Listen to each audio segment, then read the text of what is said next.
Merci encore ce matin.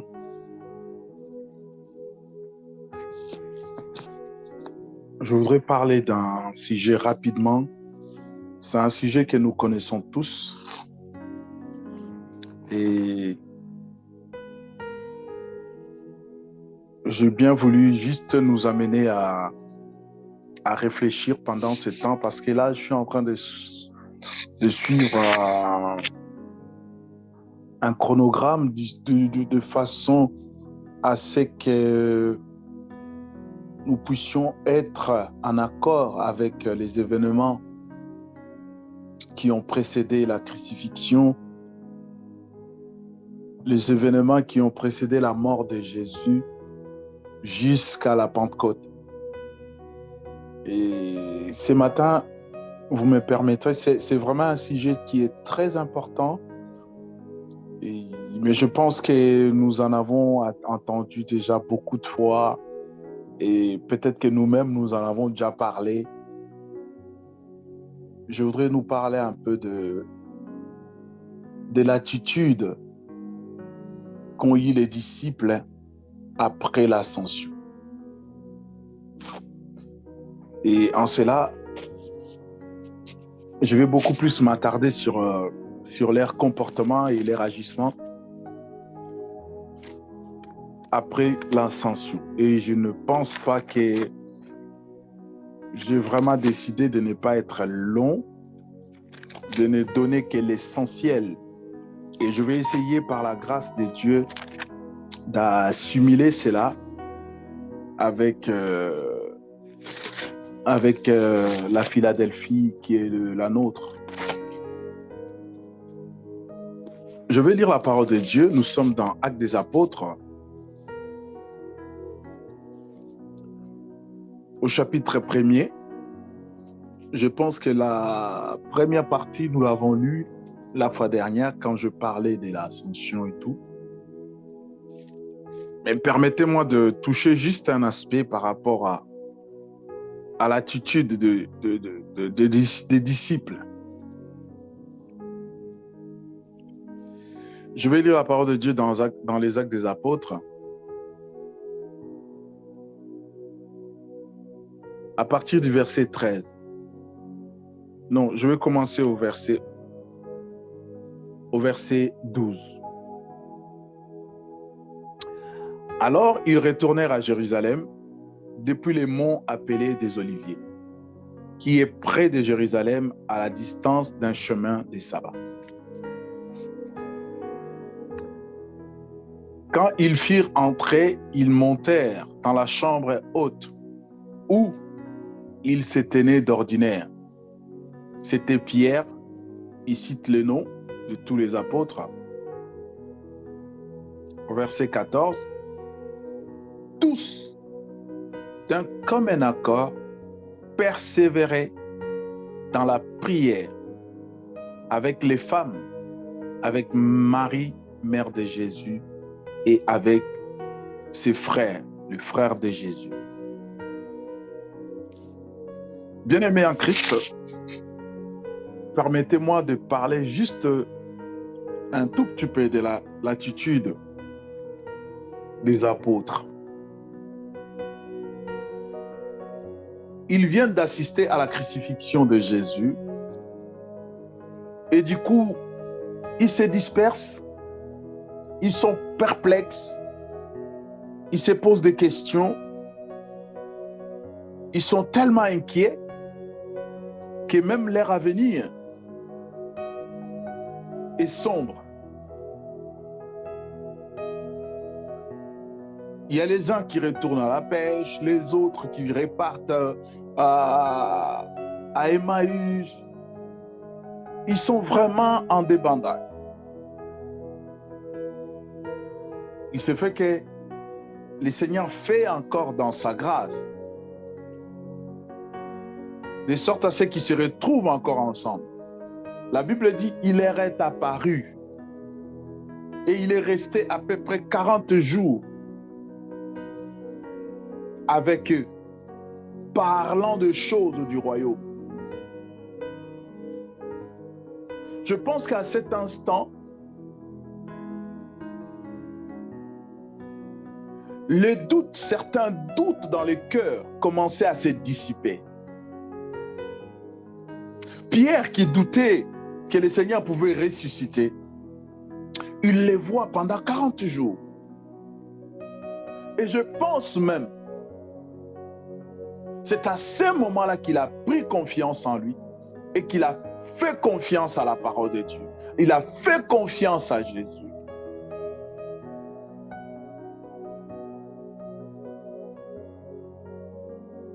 Jésus retrouve Pierre après la résurrection. Commence à parler avec Pierre. Mais Pierre n'était toujours pas concentré. Il se préoccupait de la situation des gens. Il se regardait en lui-même.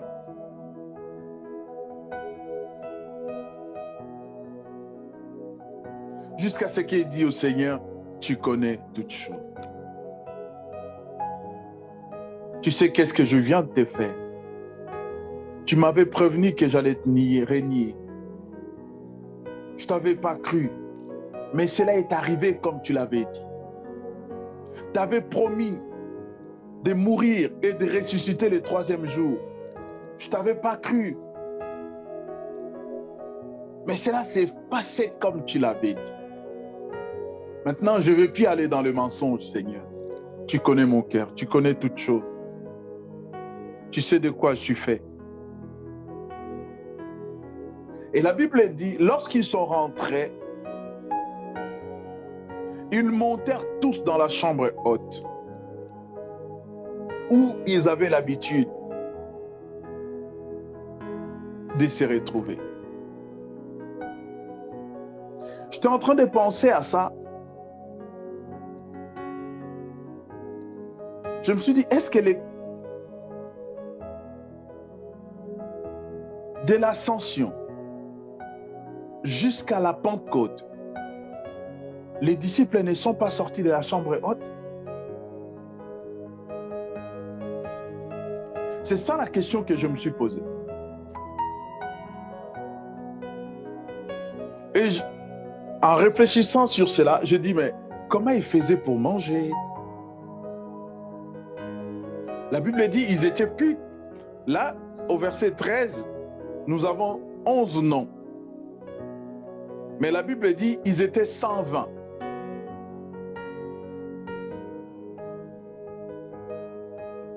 Lorsque nous regardons, nous pouvons dire qu'il y avait d'autres personnes qui se sont rajoutées parmi les 11. Et parmi les 11, il y avait un certain Matthias et il y avait un certain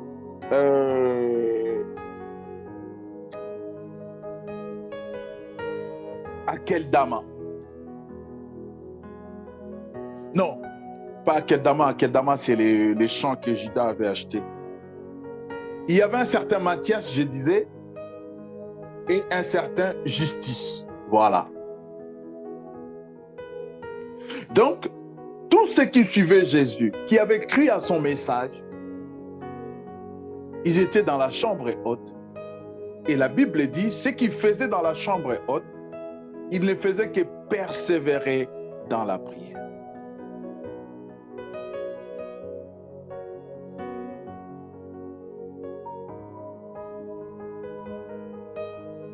Mais croyez-moi, bien-aimés, ils avaient tous un rôle et une activité à jouer dans la chambre haute.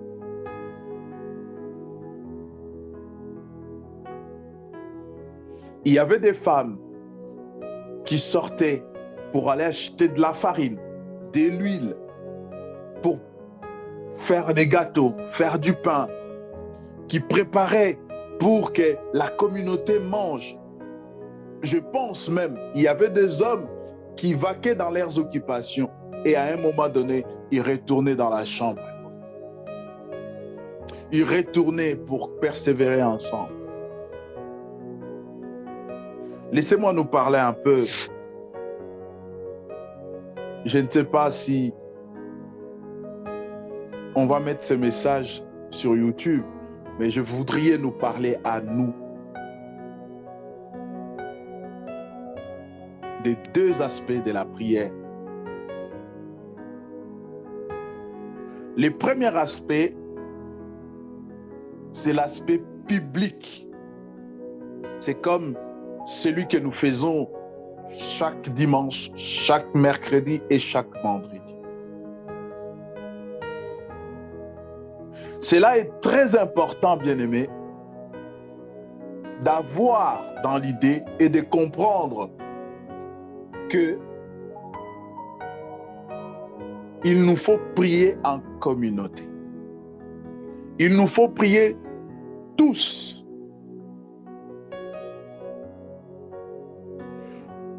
Lorsque nous lisons dans Actes des Apôtres, chapitre 3, comme nous sommes, je vais voir ça rapidement, au premier verset, la Bible dit « Ensemble, Pierre et Jean montaient au temple à l'heure de la prière. » Ça, c'était la prière collective, la prière publique. Ici, ils ne sont plus à la chambre haute. Mais je reviens à la chambre haute. À la chambre haute, ils devraient tous être ensemble. Pourquoi? Parce que maintenant comme aujourd'hui, je crois, Pierre a commencé à croire les promesses de Dieu. Pierre savait que ce que le Seigneur a promis dans le chapitre 1er, mais vous ne vous déplacez pas de Jérusalem, attendez. Cette promesse n'était pas encore accomplie.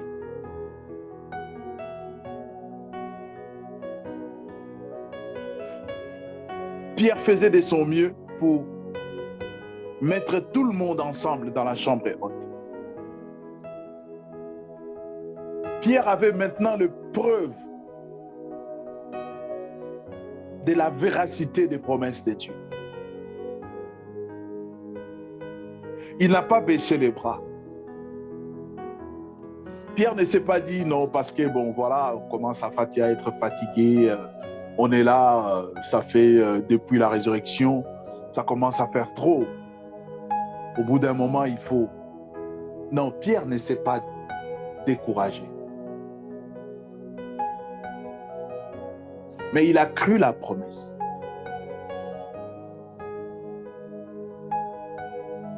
Il a cru la promesse. Je pense même, peut-être que cela n'est pas détaillé, pas peut-être, cela n'est pas détaillé dans la Bible. Je pense même qu'il y a eu défection. Je pense même qu'il y a eu des gens qui se sont fatigués, qui se sont découragés. Parce que dehors, il y avait la persécution. Lorsque nous voyons Saul de Tarse entrer en scène, cela n'a pas commencé au chapitre 9. La persécution de l'Église a commencé depuis la résurrection de Christ. Quand ces détracteurs se sont opposés à sa résurrection. Et la persécution a commencé là. Bien-aimés, nous avons intérêt à comprendre ces choses.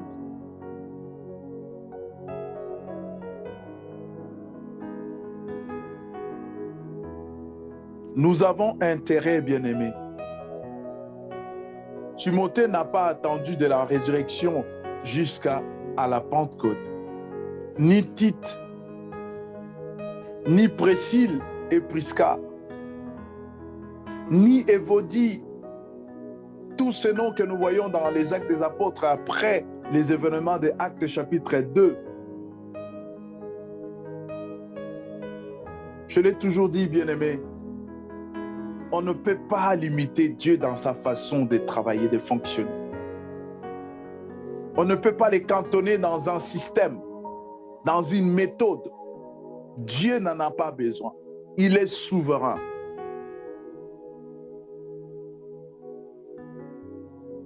pour que la promesse du Saint-Esprit s'accomplisse, les disciples devraient attendre 50 jours.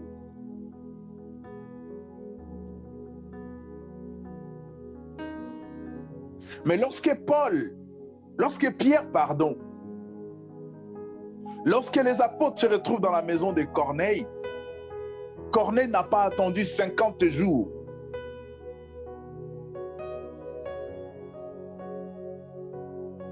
Oh, même moi qui vous parle, même vous qui m'écoutez, je ne pense pas que vous avez attendu 50 jours, les jours où vous avez cru au baptême du Saint-Esprit, les jours où vous vous êtes ouverts à la réception du Saint-Esprit. Je ne pense pas que le Seigneur vous a fait attendre 50 jours.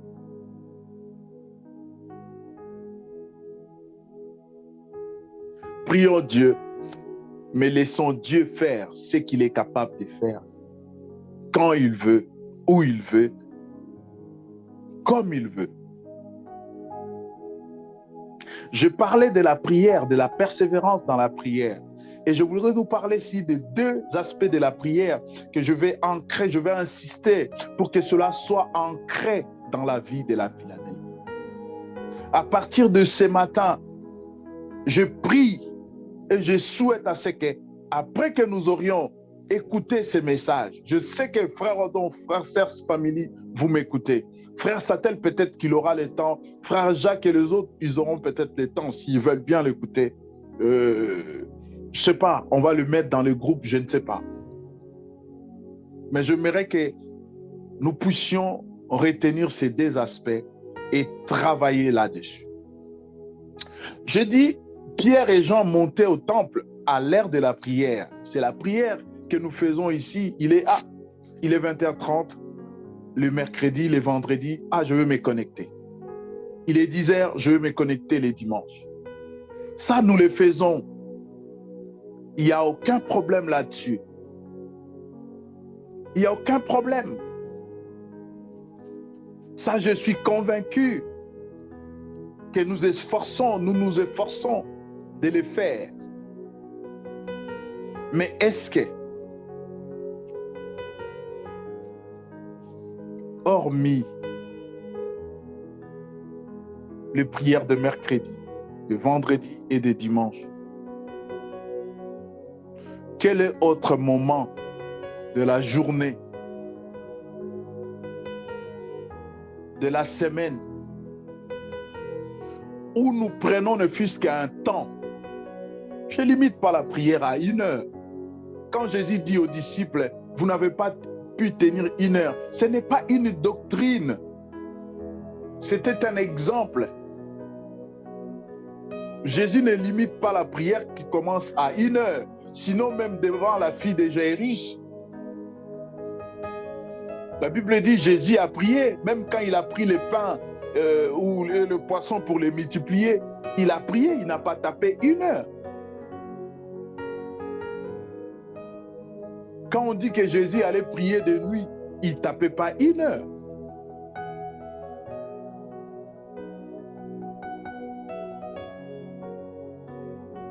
Lorsque nous définissons la prière, nous disons la prière, c'est parler à Dieu. Mais je vais vous dire une chose, dans cette configuration, voilà pourquoi nous avons tendance à faire de ce temps un monologue. Pourquoi nous avons dans l'esprit, je parle à Dieu. Alors que la prière, dans sa définition large, n'est pas seulement parler à Dieu. La prière, c'est aussi écouter Dieu. La prière, c'est aussi supplier Dieu. La prière, c'est aussi entendre Dieu te soutenir.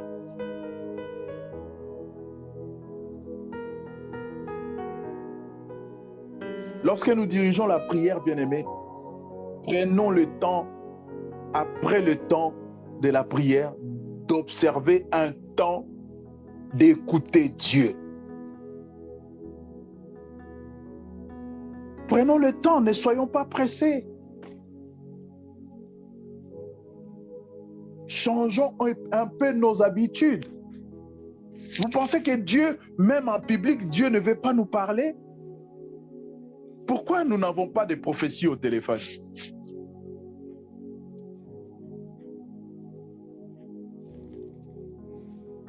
Pourquoi nous n'avons pas de paroles d'encouragement au téléphone?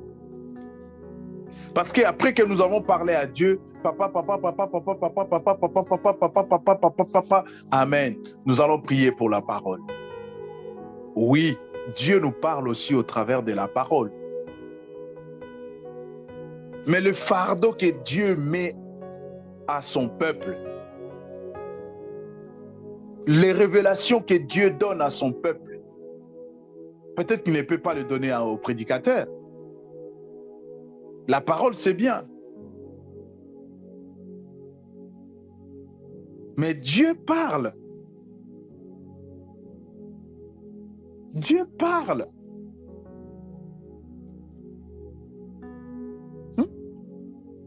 Ici, ils disent, la Bible dit, ils persévéraient, c'est-à-dire, ils avaient une constance. Ils avaient une constance. Et je crois avoir, nous dit déjà ici, je crois l'avoir dit déjà ici, pardon, que la prière, la persévérance, le mot qui est défini par rapport à la persévérance en hébreu a la même signification que le mot qui définit un chasseur qui poursuit un animal atteint.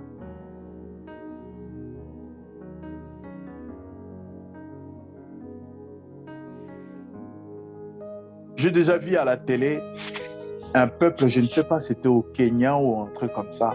C'était vraiment vers le Kenya, Éthiopie, mais c'est Kenya, au Kenya.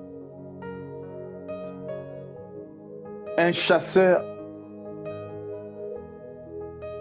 qui poursuivait une antilope. Et les messieurs qui faisaient le reportage a dit, ça fait plus de 3 heures que ces chasseurs étaient en train de poursuivre cet animal. Et arrivé à un point, l'animal ne pouvait plus courir. Il n'arrivait même plus à tenir debout. Vous savez, le monsieur est arrivé jusque devant l'animal. Il ne l'a pas abattu tout de suite. Il s'est assis, il s'est reposé un peu avant d'achever l'animal. C'est ça la persévérance. Tu vas te reposer juste quand tu auras l'exaucement. Je ne parle pas de répéter la même chose. Non, ça c'est les païens qui le font. Je parle de la prière. Lorsque je parle avec Dieu, comme je parle, très souvent la prière est comparée, mais on ne le dit pas. Mais on peut comparer la prière à des prédications en fait. Comme là, je suis en train de prier, je suis en train de prêcher, je parle à la fin, fermons nos yeux, amen, amen. Mais la prière, ce n'est pas pareil. La prière, ce n'est pas pareil. Écoutez, chers bien-aimés, nous avons un privilège que nous oublions très souvent. Les disciples, quand ils sont venus voir Jésus, ils ont demandé à Jésus, dites-nous comment prier. Comment prier? Et ils ont posé la question à Jésus, dites-nous comment prier. Mais Jésus leur répond en même temps, qui peut prier et qui peut adresser la prière? À qui peut-on adresser notre prière? Apprends-nous à prier. Lorsque vous priez, sachez-le que vous vous adressez à votre Père. C'est ce que Jésus a dit aux disciples. Et c'est ce que je nous dis ce matin. Que ce soit en public ou en privé, prenons le temps d'écouter Dieu.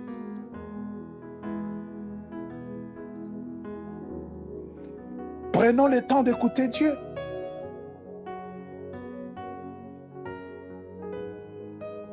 La prière n'est pas seulement parler à Dieu.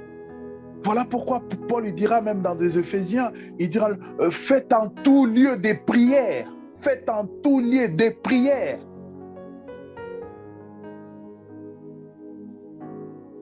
En toutes circonstances, faites connaître à Dieu vos besoins par des prières.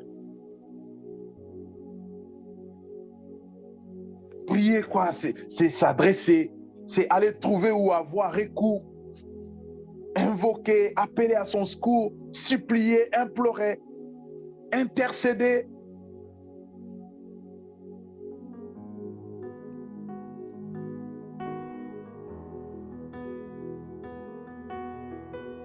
C'est ça la prière, bien-aimé. Lorsque je parle à quelqu'un, je parle. Je dois prendre le temps aussi d'écouter la personne. Mais comme surtout nous les Africains ou les Congolais en particulier, nous avons l'habitude, lorsque nous sommes dans un endroit, nous parlons, nous laissons même pas le temps aux autres de prendre la parole. Et moi, de telles personnes, j'aime pas. Moi, de telles personnes, j'aime pas. C'est de l'orgueil. Personne ne détient la connaissance de la science infuse. Personne. Nous connaissons tous en partie. C'est ce que dit la Bible.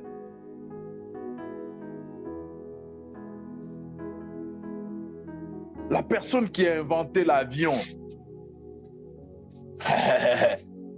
si vous lui dites de fabriquer une porte de maison, il ne saura pas le faire. Il ne saura pas le faire.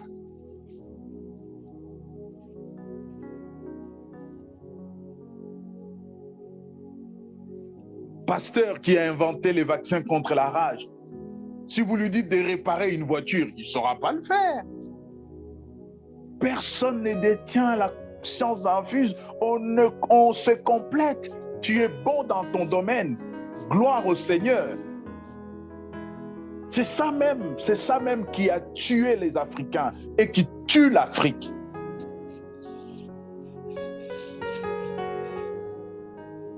Parce que nous ne voulons pas choisir, nous ne voulons pas être utiles dans un domaine. Nous ne voulons pas nous concentrer dans un domaine. Nous voulons être partout et faire tout. Je ne sais même pas pourquoi je dis ça. Mais le deuxième aspect, c'est cet aspect, l'aspect privé.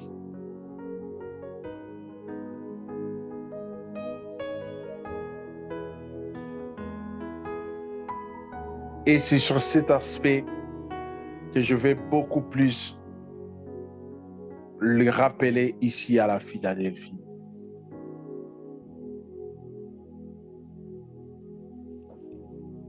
Et je pense, je nous dis la vérité, je pense que c'est l'aspect qui manque à la Philadelphie.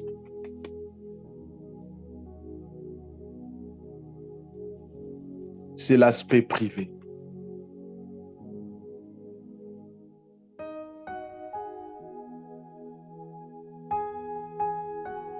C'est l'aspect privé.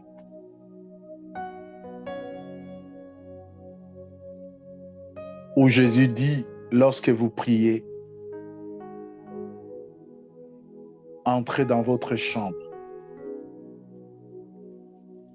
Priez votre Père qui est dans les secrets, qui voit dans les secrets.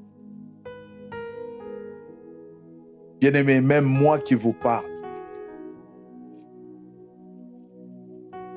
si nous ne faisons pas attention, nous avons déjà perdu notre intimité avec Dieu. Même lorsque je parle de l'aspect privé, je ne parle pas que forcément de s'enfermer dans la chambre. Parce que nous vivons dans un monde où nous avons un environnement et dans cet environnement, il y a des circonstances. Si nous sommes figés et nous sommes mécaniques à croire que mon temps de prière privé, je dois m'enfermer dans ma chambre. Un jour, il t'arrivera un truc, une chose qui ne te permettrait pas d'être enfermé dans ta chambre. C'est là où tu comprendras qu'est-ce que Jésus voulait dire par là.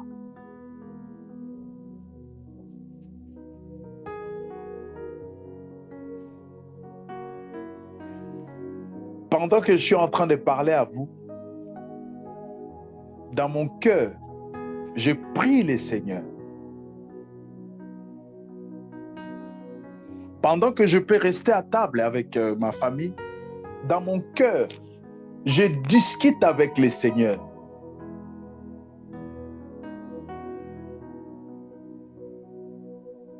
Pendant qu'on est en train de regarder un reportage, un film, dans mon cœur, je parle avec le Seigneur, même par rapport à ces films. Pendant que je suis en train de regarder les vidéos qui nous reviennent de Dubaï, je parle avec le Seigneur. Je regarde ces vidéos avec l'œil de l'esprit. Je discerne ces vidéos avec l'aide du Seigneur.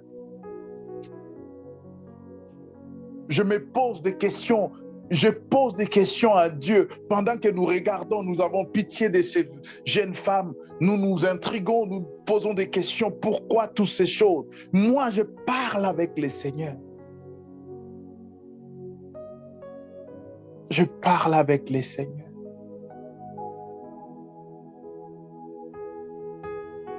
Je parle avec le Seigneur. Je n'ai pas vu ces vidéos. Mais lorsque j'ai discuté avec quelqu'un, je parlais avec quelqu'un qui m'a raconté ces histoires. Je lui ai dit, vous savez, l'homme africain,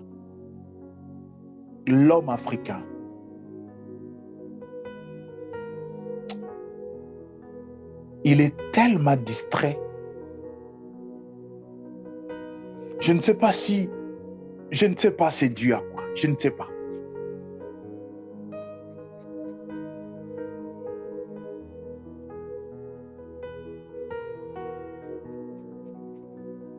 Bien-aimés, entrons en secret, entrez dans les secrets de notre esprit, dans les secrets de notre cœur, pour pouvoir parler à Dieu. Chers frères, chères sœurs de la Philadelphie, je pense que c'est cet aspect-là qui nous manque. La promesse est là. Vous restez, ne vous séparez pas. Vous restez ensemble. Jésus n'a pas dit aux apôtres ou aux disciples, persévérez dans la prière. Il dit seulement non, restez ici, restez. Restez. Mais ils ont compris, ils ne pouvaient pas rester comme ça. Pour rester, ils devraient être en communion avec les Seigneurs. Ils devraient parler au Seigneur. Et ils devraient écouter ce que le Seigneur les disait.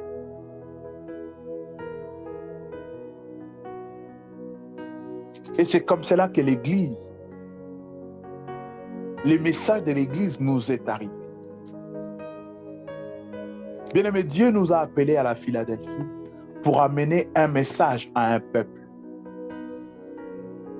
Nous ne sommes pas là pour remplir le banc ou pour faire figuration, je ne sais pas. Non, nous ne sommes pas là pour jouer. Nous sommes là parce qu'un peuple, quelqu'un a besoin d'un message. Et la vie que nous passons en communauté, c'est cette vie qui fait que nous puissions nous emmagasiner ou acquérir un message que nous allons transmettre au monde. Un message que le monde, notre environnement a besoin d'écouter. Cela passe par une communion personnelle avec le Seigneur. J'ai comme l'impression que notre communion avec le Seigneur est devenue virtuelle, est devenue fictive, est devenue relative.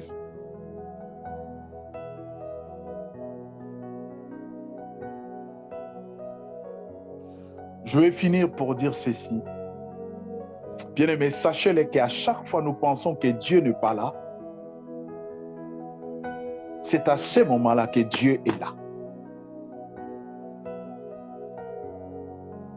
À chaque fois que nous pensons que Dieu nous a abandonnés, C'est à ces moments-là que le secours de Dieu est plus près de nous.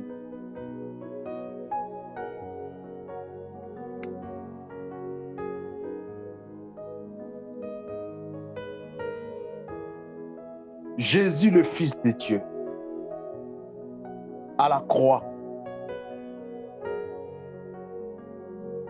parmi l'une de ses prières, de ses dernières paroles, il dit à son Père, mon Père, pourquoi m'as-tu abandonné?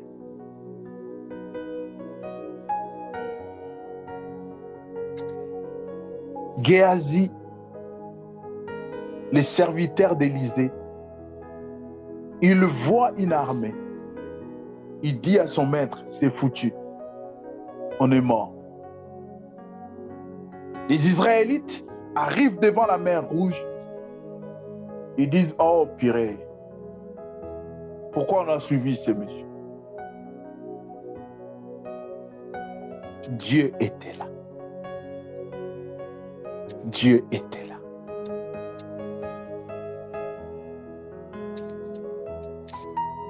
Ma sœur Famille, frère Odon, frère Jacques, frère Léon, frère Satel, sœur Nanette, sœur Sandra, toutes les sœurs, le frère, revoyons notre intimité, notre temps personnel avec le Seigneur.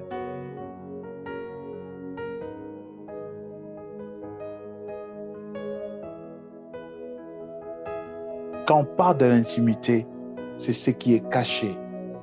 C'est ce qu'on ne fait pas au vu et au su de tout le monde.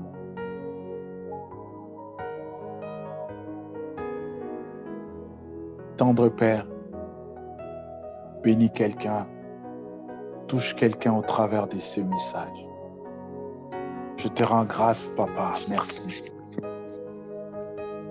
Tu nous appelles, Seigneur, à la chambre haute. Et tu nous appelles aussi à fermer nos chambres pour prier notre Père qui est aux cieux. En cela, nous te bénissons, Seigneur. Fais prendre conscience à quelqu'un qu'il doit entrer dans sa chambre pour prier son Père qui est dans les cieux, au nom de Jésus.